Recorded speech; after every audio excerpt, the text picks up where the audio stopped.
म्हणून आईके पार्था याची परी पाहता, तुझ उचित होया आता स्वकर्म हे.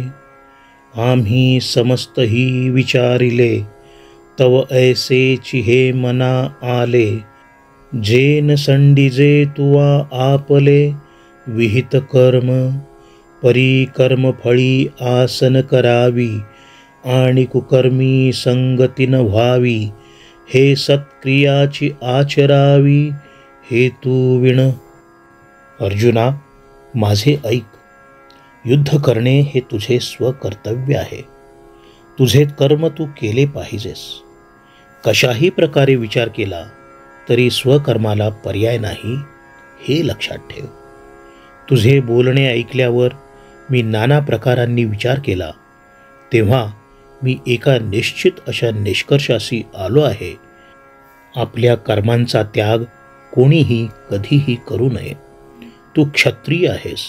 युद्ध करणे हे तुझे धर्म कर्तव्य आहे. त्या कर्माचा तू त्याग अजिबात करता कामा नयेस.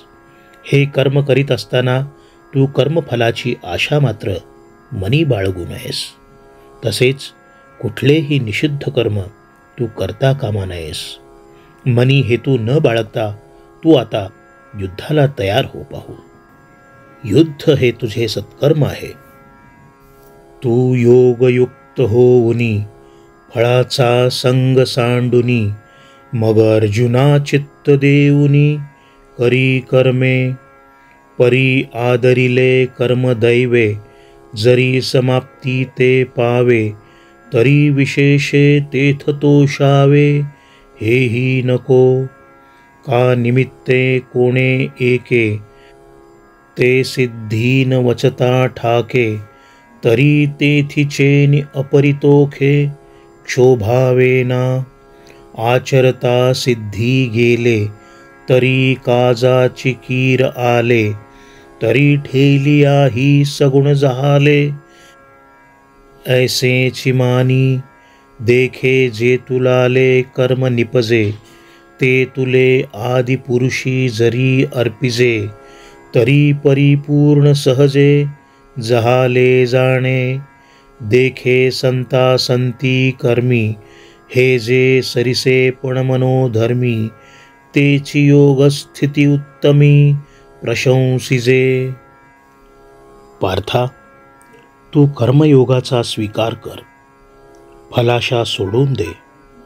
करीत असलेल्या कर्मामध्ये तुझे चित्त केंद्रित कर.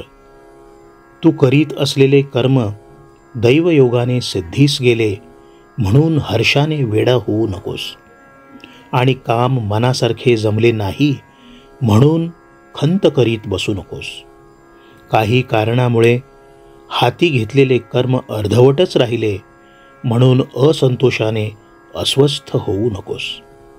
आपण करीत असलेले कर्म पूर्ण झाले तर उत्तमच समज, परंतु अर्धवट पडले तरी ते पूर्ण झाले अशीच तू मनाची समजूत करून घे. जेवढे कर्म हातून होईल ते प्रत्येक क्षणी परमेश्वराला अर्पण केले की ते परिपूर्ण झाले असे तू खुशाल समज. हे सारे मी तुला एवढ्या विस्ताराने का सांगतो, तर कर्म हे पूर्ण झाले किंवा अपूर्ण राहिले तरी मनाचा तोलबिंदू कायम स्थिर राहिला पाहिजे. हीच ती ज्ञानी पुरुषांची योगस्थिती. ज्ञानी माणसे योगी पुरुषाचे म्हणूनच कौतुक करतात. अर्जुना, समत्वचित्ताचे तेची सार जाण योगाचे. जेथ मन आणि बुद्धीचे ऐक्याथी. तो बुद्धियोग विवरिता, बहुते पाडे पार्था. दिसे हा अरुता कर्मभागू. परी तेची कर्म आचरिजे, तरीच हा योग पाविजे. जे कर्म शेष सहजे योगस्थिती. म्हणून बुद्धियोगु सधरू, तेथ अर्जुना होई स्थिरू. मने करी अभेरू, फळ हेतूचा. जे बुद्धियोगा योजिले, तेची पारंगत जाहले. इही उभय संबंधी सांडिले. पापपुण्यी. अर्जुना, चित्ताची समता हेच कर्मयोगाचे मुख्य सूत्र. मन आणि बुद्धी यांच्या संगमावरच कर्मयोग फुलून येतो. समतोल बुद्धीने केलेल्या या निष्काम कर्मयोगामुळे कामनेने लिप्त असलेले कर्म अगदीच फिके वाटते. एक सांगतो, प्रथम त्यासाठी सकाम कर्म आचरणात आणावे. त्यातूनच निष्काम कर्मयोग जन्माला येतो.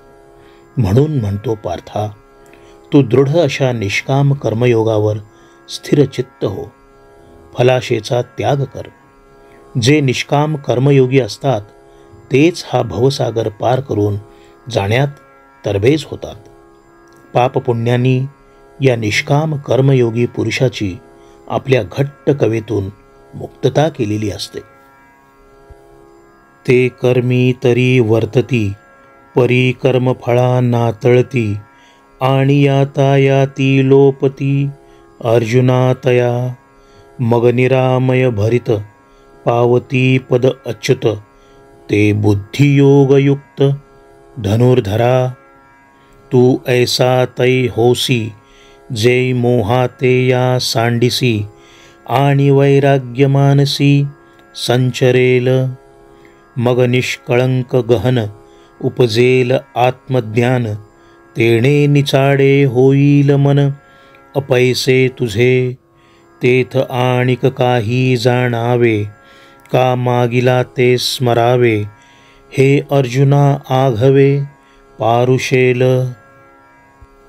हे फलाशामुक्त कर्मयोगी करीत असलेल्या कर्मामध्ये देहाने वावरत असतात, परंतु ते चुकून सुद्धा कर्मफळाच्या विळख्यात मनाने अडकत नाहीत. त्यामुळे काय होते तर त्या कर्मयोगी पुरुषांच्या जन्ममरणाच्या फेऱ्या कायमसाठी संपुष्टात येतात. हे धनुर्धरा, फलनिरपेक्ष कर्मयोगी पुरुष चैतन्याने बहरून येतात आणि अढळ अशा ध्रुवस्थानावर स्थानापन्न होतात. तू मोहाचा अज्ञानमय अंधार जेव्हा दूर करशील तेव्हाच विरक्त होऊन कर्मयोग प्रत्यक्षात आचरायला लागशील. तेव्हाच तुझ्या मनी वैराग्य दाटून येईल. एकदा का अज्ञानाचा गडद अंधार ज्ञानमयी प्रकाशाने दूर झाला की आत्मज्ञानाचा उदय तुझ्या अंतःकरणात होईल. तेव्हा तुझे मन निस्संग होऊन जाईल. ही फलाशारहित मानसिक अवस्था तुला प्राप्त झाली की नव्याने काही जाणून घ्यायचे वा नवी माहिती गोळा करायची किंवा मागचे काही स्मरायचे, या सर्व प्रक्रिया आपोआप थांबतील. सर्व माहिती प्रक्रियांना खीळ बसेल. इंद्रियांची या संगती, जिये पसरू होतसे मती, ते स्थिर होईल मागुती, आत्मस्वरूपी समाधी सुखी केवळ, जय बुद्धी होईल निश्चळ, तै पावसी तू सकळ योगस्थिती. इंद्रियांच्या संगतीने बुद्धी चाळवते आणि चहूबाजूंनी अक्षरशः धावत सुटते. ती बुद्धी मग ज्ञानाच्या प्रकाशात स्थिर होते आणि आत्मस्वरूपात विलीन होते. जेव्हा बुद्धी आत्मस्वरूपात विलीन होते तेव्हा इंद्रियगोचर बाह्य संवेदन विश्व थांबते आणि समाधी सुखात अविचल होऊन राहते. त्या क्षणी पार्था तुला योगस्थिती प्राप्त होईल.